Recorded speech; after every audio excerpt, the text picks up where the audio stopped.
Guys চলো দেখি 5255 টাকার পার্সেলের মধ্যে কি কি থাকছে। এই পার্সেলটা যাবে সুনামগঞ্জ ইভা আপুর কাছে।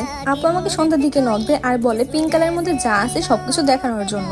প্রথম দিকে আপুকে আমি পিঙ্ক কালারের মধ্যে সবকিছু দেখাইছিলাম, তারপর আরো কিছু দেখাইছিলাম অন্য কালারের মধ্যে। আপু পিঙ্ক কালার তো চুজ করে প্রথমে 3000 টাকার মতো হয়েছিল, দেন আরো অন্য কিছু অ্যাড করার পর 5255 টাকা হয়। আমার কাছে যতগুলো প্রোডাক্ট ছিল সবগুলো থেকে আপু 1 পিস থেকে 2 পিস করে নিয়েছিল। আপু আমাকে মেসেজ দিয়ে বলছিল এগুলো নাকি আপুর বেস্ট ফ্রেন্ডকে গিফট করবে। ভাই এরকম বেস্ট ফ্রেন্ড কোথায় পাওয়া যায়, এত ভালো। যাই হোক এই পার্সেলটা দিতে পারে আমি অনেক বেশি হ্যাপি। আর পার্সেলটা 2 দিনের মধ্যে আপুর কাছে চলে গেছে।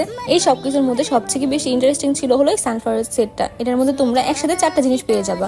তোমরা যারা তোমাদের প্রিয় মানুষকে গিফট করতে যাও বা বেস্ট ফ্রেন্ডকে গিফট করতে যাও, তোমরা আমাদেরকে ফেসবুক পেজ থেকে পিক নিয়ে দিবা, আমরা সেটা তোমার প্রিয় মানুষকে বা বেস্ট ফ্রেন্ডকে পাঠিয়ে দিব। শুধু যে বেস্ট ফ্রেন্ড বা প্রিয় মানুষকে দিতে হবে তার কোনো মানে নেই, নিজের জন্য কিন্তু নিতে পারো। অবশ্যই ডেলিভারি চার্জ আগে দিয়ে অর্ডার কনফার্ম করতে হবে। তোমরা আমাদের পেজে কম থেকে শুরু করে বেশি দামের সকল ধরনের প্রোডাক্ট পেয়ে যাবা। আর আপু এখানে 2টা ঘুরে নিয়েছিল, একটা হলো